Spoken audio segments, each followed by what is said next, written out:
Hey guys, I just wanted to share with you guys a little bit about how I'm doing planning. I shared some planning sheets with you before, and since all my materials have come in and everything has come in, I've kind of changed it up a little bit. And so I was going to go ahead and show you what I'm doing. So this is the new sheet I'm using. It is something that I made. And basically, I was having a hard time deciding how on earth I was going to keep track of everything. I don't want to push Samuel, so I don't want to say, oh, we have to get this much done in this amount of time. He is 4, going to be 5. He's technically missing the cutoff to be in kindergarten, so he is still young, but he wants to learn and wants to be excited, and we want to have plenty of stuff for him to do. And he's asked me, like, all his cousins are in school, he wants to start school. So what's a way that I can do this without getting overwhelmed, but make sure we cover an equal amount of things and that I'm really doing the things that he needs to kind of enrich his mind and where he's at and filling in gaps and holes. So my husband explained to me this idea that he had that I do a school cycle loop, basically. So I write down in each loop how many times do I want to do reading, how many times do I want to do a unit study activity, all the different things I want to do, and figure out how much of them I want to do relative to the other things and set up a loop. So that's what this page is all about.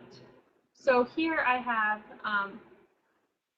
one science experiment that I want to do each time. The pages I want to do one thing from the science dictionary that we're using, one nature experience, 5 activities that cover our unit study, one geography activity from our geography book, our beginning geography book, one historical concept that we are working on that I introduced to him, and I might use beads, beads history of me, I might use another book.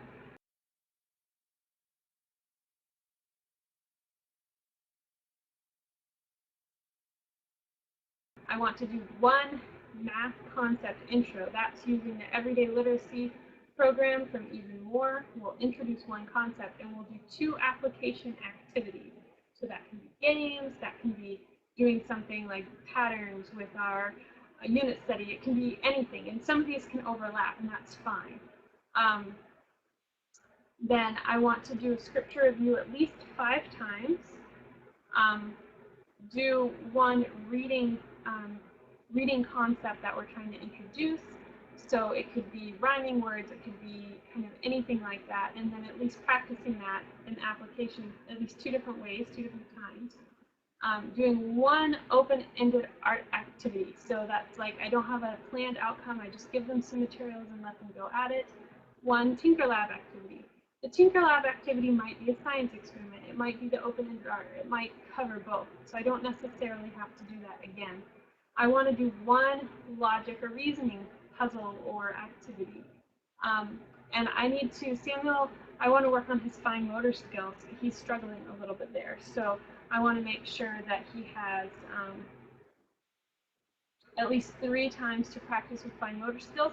And a lot of times, like this time, it completely was covered in all his other activities. So I only had to come up with one fine motor activity, and that's fine. They can overlap a lot. And I want to play one actual sit down board game. He loves board games, so I want to take time to do that. It's also a great way to incorporate other learning. So one cycle is all of these things that I listed. And I don't plan or really do much with the next cycle until this cycle is completed. Or once it's close to complete, I can go ahead and start planning for the next cycle. A cycle might end in the middle of the week. It might take 2 weeks or 3 weeks. It might take 1 week. A lot of it depends on how much we have going on at home.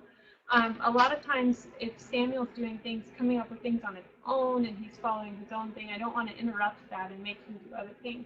So this is kind of the way that I have that set up. And as far as the way that our days go, I always read to the boys at lunch, and lunchtime is a book that I pick. So I'm going to pick a book that matches some of the things that we're learning that week. So it might have to do with, like the first week, we're learning about 5 senses. So I'm going to read a book about Helen Keller. That also covers our historical story that I want to go through with each cycle. And so, and then other days, I might read other books that I think they need for whatever reason. But a lot of times it'll go with the things that we're learning, and sometimes it just goes with, I like to read an alphabet book every week, for example. So that kind of thing. And then I have an activity plan that we can do every morning if they need a morning activity. And then I have an activity that both boys can do together. We can all do together from this list every afternoon. You probably won't need it every morning, every afternoon.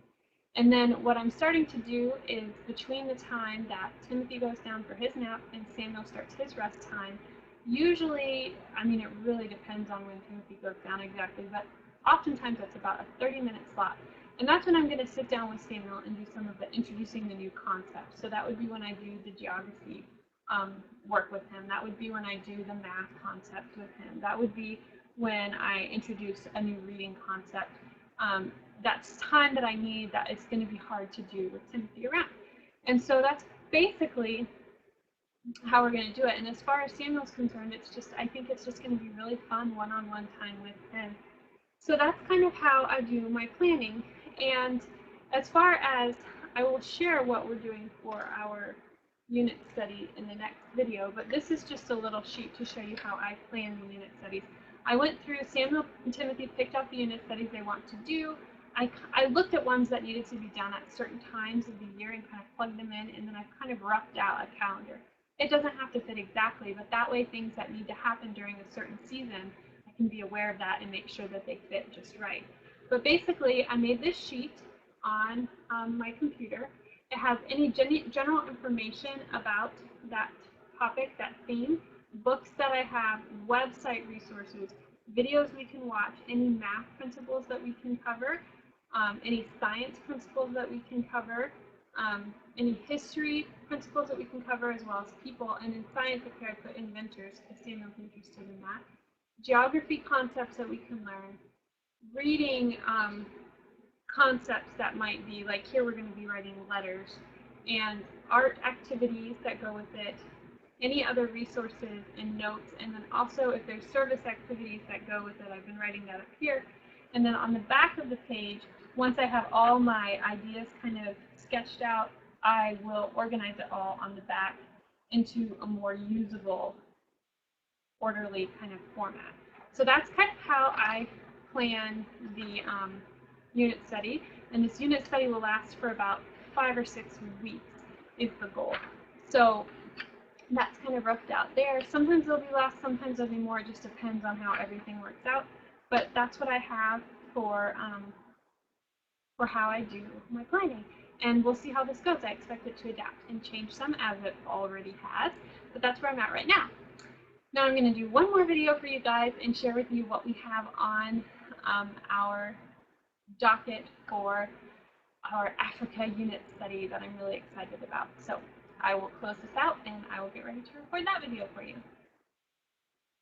Oh, by the way, let me know if you have any questions in the comments below, and I'll go ahead and leave links to, I made these on Google Docs, so I can share them with you. So I'll go ahead and leave those links below so that you can get these sheets if you want to.